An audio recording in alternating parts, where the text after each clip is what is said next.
Good afternoon. Today I'm presenting my annual report for 2022 and this report sums up the main activities of our alliance in the last year.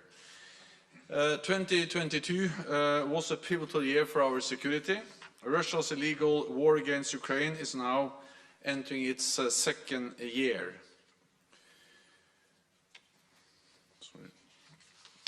President Putin made a big strategic mistake when he invaded Ukraine. He expected Kiev would fall within days and the whole of Ukraine within weeks. But he underestimated the steely resistance of the Ukrainian people. He thought he could break NATO unity, but NATO allies are standing strong and united and providing unprecedented support for Ukraine. And he wanted less NATO, but he has got exactly the opposite, more NATO. In response to Russia's illegal war, Finland and Sweden decided to apply for NATO membership, which will double the length of NATO's border with Russia. At the NATO summit in Madrid last June, all allies took the historic decision to invite Finland and Sweden to join. Both countries have addressed Turkey's legitimate security concerns and delivered on their commitments under the trilateral memorandum agreed in Madrid. Turkey is now ready to ratify Finland's membership of NATO. I welcome that decision, and I look forward to the Grand National Assembly ratifying Finland's accession before the upcoming Turkish general election. I also welcome that the Hungarian Parliament will vote on Finland next week. The most important thing is that both Finland and Sweden become full members of NATO quickly, not whether they join at exactly the same time. And I will continue to work hard to ensure that Sweden becomes a full member as soon as possible, because the accession of Finland and Sweden will make them safer, our alliance stronger, and demonstrate that NATO's door remains open. President Putin wants a different Europe. He sees democracy and freedom as a threat, and he seeks to control its neighbors. So even if the war in Ukraine ended tomorrow, the security environment has changed for the long term. Putin's invasion last year was a shock, but it was not a surprise. It was the culmination of a pattern of aggressive action. And in response, since Russia's illegal annexation of Crimea in 2014, NATO has implemented the largest reinforcement of collective defense in a generation. So when Russian tanks rolled into Ukraine, we were ready. Within hours, we activated our defense plans from the Baltic to the Black Sea. We put 40,000 troops under NATO command with a significant air and maritime presence, and doubled the number of NATO battle groups from 4 to 8. At the same time, NATO allies have provided Ukraine with significant support, supplying advanced weapon systems and ammunition to help Ukraine defend itself and regain territory. We are also in the process of agreeing new capability targets for the production of battle-decisive ammunition and engaging with industry to ramp up production, to support Ukraine against Russia's aggression, and for our own defense. NATO is increasing the protection of critical national infrastructure, including undersea cables and pipelines. We have set up an undersea infrastructure coordination cell here at NATO headquarters and established a joint NATO-EU task force. At our summit in Madrid last June, NATO allies agreed a further fundamental shift in our deterrence and defense, with new plans assigning specific forces to defend specific allies, higher readiness, more stocks and more pre-positioned equipment, and even stronger command and control arrangements. We agreed a new strategic concept, the first in a decade, to guide our alliance in an era of strategic competition. It identifies Russia as the most significant threat to our security, along with the ongoing threat of terrorism, and makes clear that China challenges our interest, security and values. 2022 was the 8th consecutive year of increased defense spending across Europe and Canada. Last year, defense spending increased by 2.2% in real terms. Since allies agreed the defense investment pledge in 2014, European allies and Canada have spent an additional 350 billion extra on defense. Many allies have also announced significant defense spending increases since Russia's invasion. Now these pledges must turn into real cash, contracts and concrete equipment, because defense spending underpins everything we do. Since 2014, allies have increased defense spending and we are moving in the right direction. But we are not moving as fast as the dangerous world we live in demands. So while I welcome all the progress that has been made, it is obvious that we need to do more, and we need to do it faster. At our summit in Vilnius in July, I expect allies to agree a more ambitious new defense investment pledge, with 2% of GDP as a minimum to be invested in our defense. In this new and more contested world, we cannot take our security for granted. It is our security that underpins our prosperity and our way of life. Our latest polling shows that 82% of people across the 30 NATO allies believe it is important that North America and Europe work together for our shared security. And 61% agree that NATO membership makes an attack from a foreign nation less likely. NATO has enabled Europe and North America to live in peace for almost 75 years. But today's world is as dangerous as at any time since the Second World War. The years to come will be challenging, and NATO must continue to rise to the challenge. And with that, I'm ready to take your questions. Okay, we'll start with Reuters. Yeah. Andrew Gray from Reuters. Secretary General, can you tell us how many countries are currently meeting the 2% target according to your latest report? And if that number is still relatively small as a part of the total, can you comment on, do you have any concerns about the fact that even almost 10 years after that goal was agreed, most allies aren't meeting that target? We have all the numbers and the figures updated in this report, both graphically but also in tables where you can look into the details for each and every ally. And it shows that 7 allies now spend 2%. We actually expected that to be slightly more earlier, but because GDP has increased more than expected for a couple of allies, 2 allies that we expected to be at 2% are now slightly below 2%. So as I said, we welcome the progress. We welcome the fact that all allies have increased, that more allies now spend 2% of GDP on defense, and more allies are actually coming closer to 2%. Having said that, there's no doubt that we need to do more and we need to do it faster.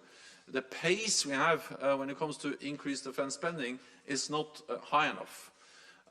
So my message to allies is that I welcome what they've done, but they need to speed up, they need to deliver more. In a more dangerous world, we need to invest more in defense. Then let me add that, of course, it is important that allies meet the 2% guideline, but of course it also helps that those allies who have been close to 1% now are at 1.5 or moving towards 2%. So for instance, Germany has significantly increased defense spending over the last years, They're still not at 2%, but the increase in German defense spending makes a big difference because of the sheer volume of the German economy and the German defense budget, and Germany has clearly committed to be at 2% soon. Okay, we'll go to Associated Press. Secretary General Lauren Cook from the Associated Press.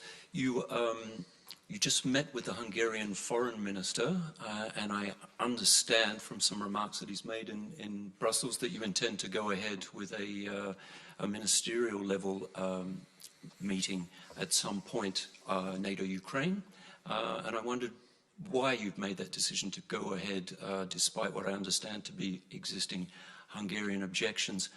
And if I could briefly, I'd be very interested in any remarks you might have about the Chinese peace plan that President Xi and President Putin are talking about at the moment. Thank you.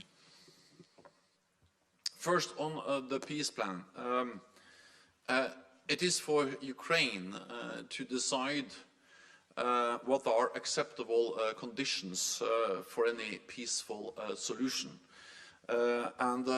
China therefore needs to start to understand Ukraine's perspective and to engage with President Zelensky directly if it's serious, if it wants to be serious about peace.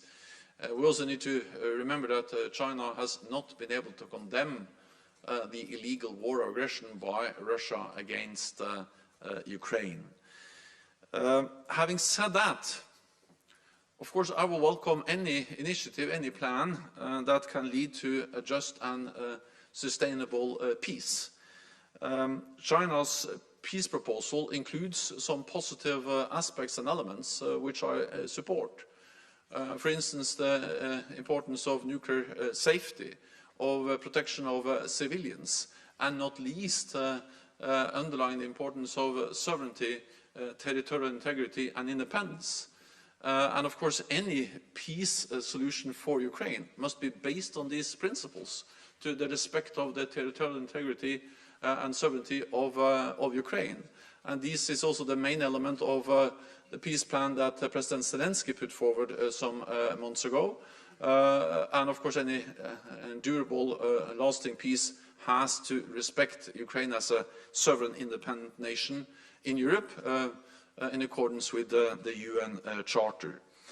And a ceasefire or any solution that doesn't respect the sovereignty and territorial integrity of Ukraine will only be a way to freeze the war and to ensure that Russia can reconstitute, regroup and re-attack. And that will not be a just and sustainable peace. It will only help Russia to hold on to territory it has illegally occupied. So again, I welcome initiatives that can lead to a just and sustainable peace. At the end of the day, it has to be up to Ukraine to decide what are the acceptable conditions. What we should do is to support Ukraine in the right to defend themselves, a right which is enshrined in the UN Charter, and they are defending themselves against Russia's illegal war of aggression. Then on the NATO-Ukraine Commission, yes, my plan is to convene a meeting at our foreign ministerial meeting in a couple of weeks. I do so because I think this is a platform to demonstrate our support to Ukraine. Ukraine is an enhanced opportunity partner, but at the same time I'm aware of the issues related to minorities, and this is an issue that has also been discussed directly with Ukraine in previous meeting, and I guess that will continue to be, I expect that to continue to be part of our dialogue with Ukraine. Politica. Thank you very much. Secretary General, you mentioned that you will be advocating for a more ambitious defense investment pledge. I was wondering if you could share perhaps a bit of detail of what you would be advocating for at Vilnius. Would it be, again, a 10-year pledge? Will the number still be 2% just as a floor, or would you be advocating for a different number? Thank you. So first of all, it has to be, or it will be up to 30 allies, or soon to be 32 allies, to decide what will be the language of a new defense investment pledge. But I will work for, and I will advocate in favor of a more ambitious pledge than the pledge we made in 2014, simply because, yes, the war started in 2014 with the illegal annexation of Crimea and Russia going into Eastern Donbass. But of course, the full-fledged invasion that we saw last February has made it difficult and dangerous and challenging security situation even more dangerous and even more challenging. So if there was a need to increase defense spending back in 2014, it is even more obvious now. And of course, we also have to build on the progress we have made. Back in 2014, the majority of NATO allies were reducing their defense budgets. Total defense spending across Europe and Canada was going down year by year. So we were on a downward trend, and only 3 allies spent 2% or more on defense. Since 2014, that picture has totally changed. Now all allies have increased defense spending, and in totality, we now have 8 consecutive years of more defense spending across Europe and Canada. So we are in a totally different place than we were in 2014 when things were going down. Now they're going up, and they're going significantly up, defense spending. So of course, when you then agree a new defense investment pledge at the summit in Vilnius, it has to build on the progress we have already made and take into account the fact that we live in a more dangerous world. So what I will argue in favor of is that when we refer to 2% in the pledge we made in Wales at the NATO summit in Wales in 2014, we refer to that as something we should strive towards, more like a kind of a ceiling. But now we should refer to 2% more as a floor, a minimum. And of course, then we had a kind of 10-year perspective, 2014 to 2024. Now I think we should be all understand that this is a kind of immediate need to be there, and we have had now 10 years already to move towards 2%. So I expect actually the reality that the majority of allies could be able to be at 2% very quickly.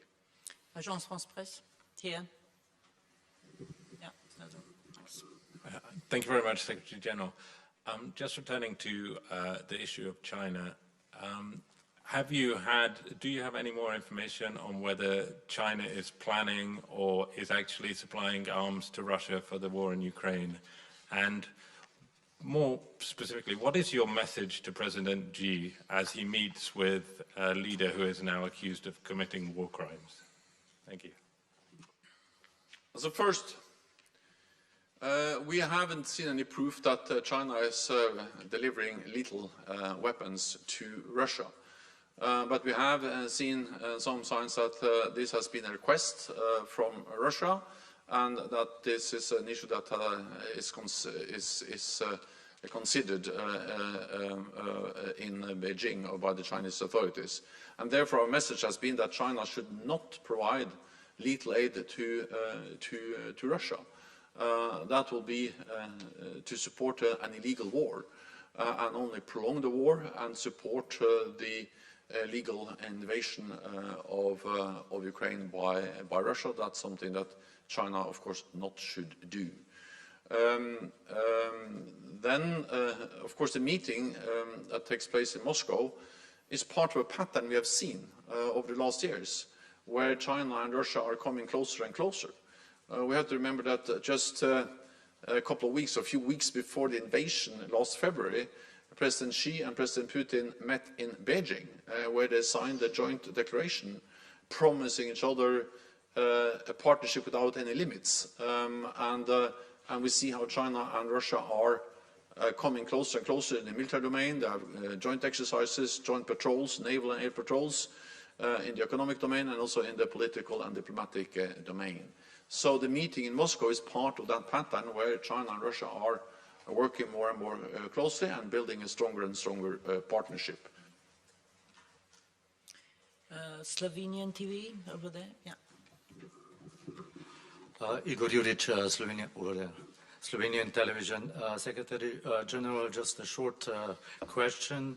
How do you see, and of course also comment, the latest development in the relations between Serbia and Kosovo, especially after this Ohrid meeting of both leaders? Well, also I welcome the agreement, and the important thing now is the full implementation, the speedy and full implementation of the agreement between Belgrade and Pristina. And of course, we strongly support the EU-facilitated dialogue. We, NATO allies and NATO provide political support. We have been in close contact with the EU, but also with Pristina and Belgrade. And of course, we support also the efforts to find a peaceful solution through our KFOR mission, close to 4,000 NATO troops in Kosovo, which are key to facilitate and support a political process. So we welcome the agreement. The message is that it has to be fully and quickly implemented by both parties. Frankfurt Allgemeine. Thomas Guschka, Frankfurt Allgemeine Zeitung. Two questions. The first is for clarification. Has Hungary formally agreed to another meeting of the NATO-Ukraine Commission? And the second one is on ammunition. Yesterday, EU foreign and defense ministers took the decision to provide Ukraine with 1 million artillery shells within 12 months. Commissioner Breton is also working with industry to get around bottlenecks in the production, hoping to speed it up. I'm just wondering, what specifically is NATO's role in speeding up delivery and production of artillery shells? What specifically can NATO do? Thank you. First, on the speeding up delivery. NATO has many tasks. So first of all, it's for us to set the guidelines, and we started last year to revise our guidelines, not least for battle-decisive ammunition, which includes artillery shells, to ensure that allies started to ramp up production, both to replenish the stockpiles, which they have depleted to provide support to Ukraine, but of course also to be able to continue to deliver support to Ukraine. We met with the defense industry, we met with our armored directors, and the message was very clear: ramp up production. And I welcome that already several allies have signed contracts. Of course, that is a national decision to sign the concrete contracts with the industry. But we also do and have done for many years, including on ammunition. We are doing joint procurement, partly with groups of NATO allies, but also through the NATO Support and Procurement Agency. So joint procurement is something we have done for many years. We will continue to do joint procurement, including of ammunition. For instance, the NSPA now is working on both, or have projects both on artillery, but also air defense ammunition and other types of ammunition. So I welcome, of course, the fact that EU is now also engaging in joint procurement. But the most important thing is not whether the joint procurement is a group of nations or EU or the NATO procurement agency, or whether it's done by individual allies. The most important thing is that contracts are signed with the industry so production can be increased. And we have already seen more contracts being signed, and we welcome all the different initiatives in different formats for joint procurement, because we think that can help to speed up and also utilize the economy of scale. But again, it happens in different formats, including through the NATO Support and Procurement Agency. So far, NATO allies have delivered military support of 65 billion euros. A lot of that comes from the United States, but also Canada and European allies are providing significant military support to Ukraine, and this is not least to finance the delivery of ammunition. It's my prerogative to convene the NATO-Ukraine Council. And I do that because I think the time has come. Of course, I always try to have allies to agree, but when we cannot fully agree, then it's still my prerogative convened in meetings of the North Atlantic Council in different formats, and now I do that. Swedish radio. Here. Thank you, Mr. Secretary General. What does it mean in concrete terms that Swedish NATO membership is a top priority, as you said yesterday? And the second question, how included is Sweden for the NATO future plans for the Baltic Sea? Finland is approaching NATO membership faster than Sweden. I didn't get the last question. How does it mean in concrete terms for the NATO plans for Baltic Sea that Finland is approaching NATO membership faster than Sweden? So first of all, I'm absolutely confident that also Sweden will become a full member of this alliance. Second, it is a top priority for me, meaning that I really believe that it will be good for NATO, it will be good for Finland, it will be good for Sweden, it will be good for all of us to have Finland and Sweden in as quickly as possible. That's also the reason why I worked hard to get the agreement last year, which was an historic decision that all NATO allies, also Turkey and Hungary, made to invite Finland and Sweden. And since then, since June last year, we have had the quickest accession process in NATO's modern history. Because we have to remember that Finland and Sweden applied in May. Already in June they were invited, and since then Finland and Sweden has had a totally new position in NATO, because they now have the position as invitees, meaning that they sit at the NATO table. We integrate in Finland and Sweden more and more into NATO's civilian and military structures, and this integration process will take some time, with military planning, with capability targets, and that integration process has not been postponed by the fact that the ratification has taken a bit more time than we hoped. So the military integration goes on, regardless of, in a way, the fact that Hungary and Turkey has not ratified, because part of being invitee means that you can be integrated into NATO's military structures, including interim capability targets. So the military planning, the integration process, is something which is moving on, not delayed by the ratification process. Second is that for me this is a top priority, meaning that I spent, I did what I could together with President Sauli Niinistö, with at that time Prime Minister Magdalena Andersson, and with the new government in Sweden. We have continued to work together closer to ensure the agreement, the invitation, and now the integration into NATO's civilian and military structures, and then the ratification. So far, 28 has ratified.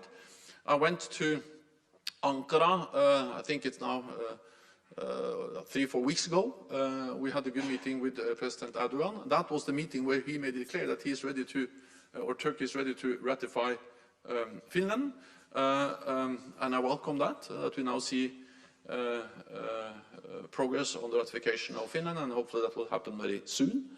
Then on Sweden, President Erdogan in the meeting agreed to restart the process, and also in the meetings of what we call the permanent mechanism, where Finland, Sweden, Turkey meet, and they met under my auspices here at the NATO headquarters a few days ago, and that also then led to the formal announcement of the decision to move on with the ratification of Finland. But of course, in that meeting, we also then are able to address how to make progress on the ratification of Sweden. And we will continue to meet. I spoke again with President Erdogan on Friday, and we again agreed to continue the consultations and the meetings to ensure that we can also make progress on the ratification of Sweden. Then I spoke this morning with the the Foreign Minister of Hungary, Petr Szijjártó, and he also confirmed that there will be a vote on the 27th of March in the Hungarian Parliament on the ratification of Finland, and we will continue then to work on making progress on the ratification of Sweden. Interfax Ukraine, lady with the red scarf. We have a microphone there. Thank you, Anna. News agency, Ukrainian news agency, Interfax Ukraine, Irina Sommer. Follow up on NATO Ukraine Commission. Secretary General, is it mean that we can see from now on that such kind of meeting will take place regularly, on the regular basis, and even that participation of the president, Ukrainian president, Mr. Zelensky in Vilnius also will take place in this format, NATO Ukraine Commission? And second question is, don't you think that time came to denounce NATO-Russia-Rome agreement, which established also NATO-Russia Council? Thank you. NATO allies worked for a meaningful dialogue with Russia for many, many years. Russia has walked away from that dialogue, so that's not functioning. It is not possible to have a meaningful dialogue with Russia when they are conducting a legal war of aggression against Ukraine. But we used the NATO-Russia Council up till the invasion. We have to remember that we actually met in this building in January, just a few weeks before the invasion, to try to convince and to try to use all diplomatic and political channels to prevent President Putin, Russia, from implementing to follow through on their plans to invade Ukraine. So the NATO-Russia Council was an important instrument in our efforts to try to establish some kind of meaningful dialogue with Russia. We used it to try to prevent the invasion of Ukraine, but since the invasion, this has no meaning. We cannot have any meaningful dialogue with a country that is responsible for an illegal war of aggression against the neighbor Ukraine. So we don't have meetings, of course, in this council now. Then when it comes to the NATO-Ukraine Council, this is an established framework. I have the mandate to convene it. I have, in respect for the issues that Hungary has raised, I have not convened that for some time, but now I will continue to convene the meetings of the NATO-Ukraine Council, the Commission, sorry, and I will start with a meeting at the Foreign Ministerial meeting. I have not planned any more meetings, but of course this will not be a one-off event. We will continue to have meetings. When it comes to the summit, we have not decided finally on the formats, but I have made it clear that I will invite President Zelensky to the summit. Exactly in what format we will meet, that has not yet been decided. Bloomberg. Natalia Dresdek from Bloomberg. I just want to follow up on the question about Sweden's ratification. Do you still expect Sweden to be ratified by both Turkey and Hungary by Vilnius? And then secondly, on the question about MiG fighter jets, Poland and Slovakia pledged, what impact do you expect this to have on the battlefield? And have any allies expressed concern about these deliveries, especially with regards to escalation? Thank you.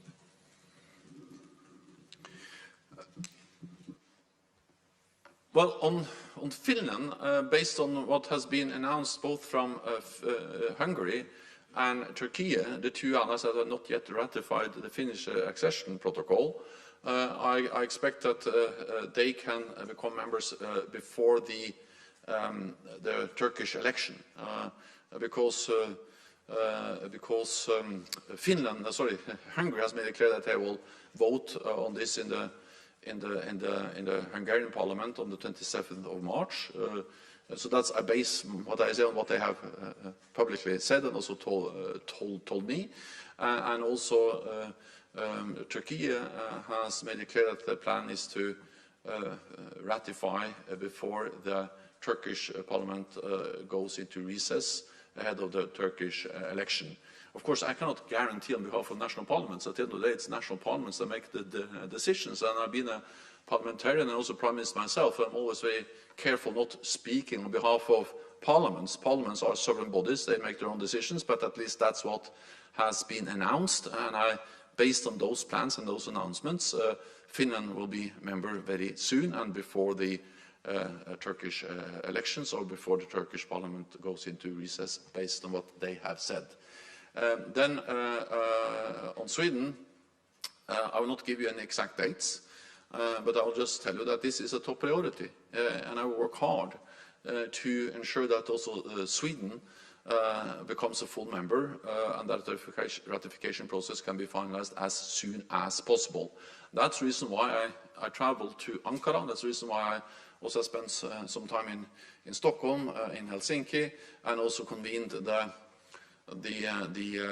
trilateral permanent mechanism here at NATO, and will continue to engage with all these countries to ensure that we have the quickest possible ratification also of Sweden. Answer?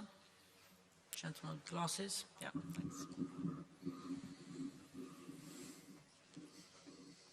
Yes, sorry.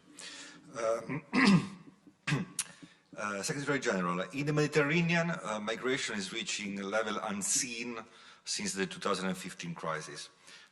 Italy has recently linked this phenomenon with an intentional rational destabilization strategy. And as you know, the strategic concept states a 360 degrees approach to security and see the Med as a critical theater. Now, the question is, do you accept that the southern border can be at risk because of migration used as a hybrid weapon? And is NATO ready to do more in that area? And secondly, if I may, would you be available for a second mandate? I mean, for a prolongation again of your mandate, maybe. First, on the south. Well, NATO has significant presence in the Mediterranean and in the south to address instability, to fight terrorism, and we also support efforts of the European Union to deal with illegal migration. We, for instance, have a naval presence in the Aegean Sea to help to implement the agreement between Turkey and the European Union on illegal migration. We have been there since for several years. We're also working with partners like Mauritania, like Tunisia and others to help them build their defense and security institutions to stabilize their own countries. That's to address the root causes of the migration challenge. So we are working in many different ways, and of course we also see that we see increased Russian presence in the south or in Africa, and not least with the Wagner Group. So I think that it just highlights that NATO doesn't have the luxury of choosing to either focus on one or the other challenge or threat we face. We need to be able to deal with all of them at the same time. Of course, they are in different nature and different intensity, but NATO has to deal with them at the same time.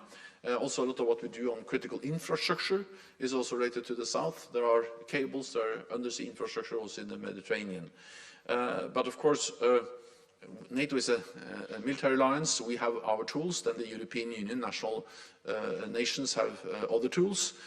So we don't have all the tools to address all the issues related to migration, but we support the efforts of the European Union and individual allies in different ways, and will continue to do so, and also step up our work with partners, for instance, or in Africa, and also in Iraq. I met with the Iraqi foreign minister yesterday, and we have a presence there of a training mission to help Iraq to stabilize their own country. And that's also a way to address the root causes of the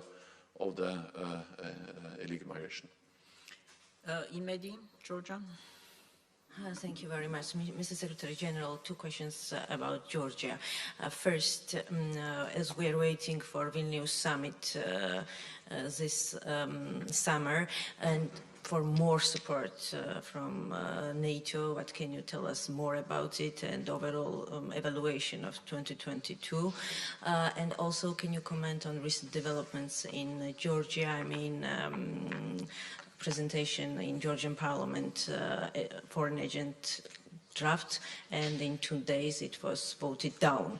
So can you comment on this? Thank you very much. So I welcome the decision by the Georgian Parliament to vote down or to withdraw the draft law on foreign influence or foreign agents, because it's incompatible with Euro-Atlantic values and the protection of fundamental freedoms. So I welcome that this proposal was withdrawn and then not supported by the Parliament in Tbilisi. I encourage Georgia's political leaders to work together on reforms urgently needed, and of course NATO has also worked with the government of Georgia to implement these reforms, to strengthen democratic institutions, to strengthen democratic control over the security services, and also to fight corruption. The Georgian people have made it very clear that they want a democratic, prosperous Georgia that is integrated into the Euro-Atlantic region, and NATO will continue to be a partner to those aspirations. Okay, we'll go to Icelandic National TV. Björn Malmquist from Icelandic National Television. You've talked a lot about Ukraine. Understandably, the focus of the alliance has been there in recent months. Are you keeping focus on Russia's activities in the high north? And how will the the eventual membership of Sweden and Finland, change the dynamic on the northern flank of the alliance? So Finnish and Swedish membership will strengthen NATO in many different ways. First of all, it will strengthen the whole of NATO, and because Finland and Sweden have capable armed forces, well-trained, well-equipped, modern armed forces, and we have worked together with Finland and Sweden for many years. They have naval, land and air forces which are highly capable and will help us also to increase our presence, our awareness, also in the high north. And of course both Finland and Sweden are Arctic nations. They know how to operate under Arctic conditions, and it will also not least increase our ability to utilize the airspace in the high north and to operate across the borders in the Nordic region. So yes, that is important for the high north, for whole of NATO, but of course also, for instance, for the Baltic countries. If you just look at the map, you will see that reinforcement, the protection of the Baltic region, will be very different, and NATO will be in a much better place to do that with Finland and Sweden in. And therefore I welcome the fact that all allies have invited them, that Finland will very soon be ratified, based on what has been announced from Ankara and from Budapest, and then I will continue to work hard for the quickest possible ratification of also Sweden. Then the High North has mattered for NATO for many years, and therefore we have a significant presence there. We have several allies which are Arctic nations, including Iceland. We have presence in Iceland with NATO planes. Iceland is important also when it comes to monitoring, following the Russian military movements up in the high north, their submarines, their ships, their planes. And allies are also now investing in new modern capabilities, including advanced fifth generation fighter aircraft that will significantly increase our capabilities when it comes to monitoring and surveillance over what's going on in the high north. More ships, we have more exercises, and last week I went together with President Ursula von der Leyen and the Norwegian Prime Minister Jonas Gahr Støre to one of the gas facilities, the gas platform Troll platform in the North Sea, which is important for Norway, for the Nordic region, but of course also for energy supplies to Europe. 10% of Europe's gas supplies comes from that one platform.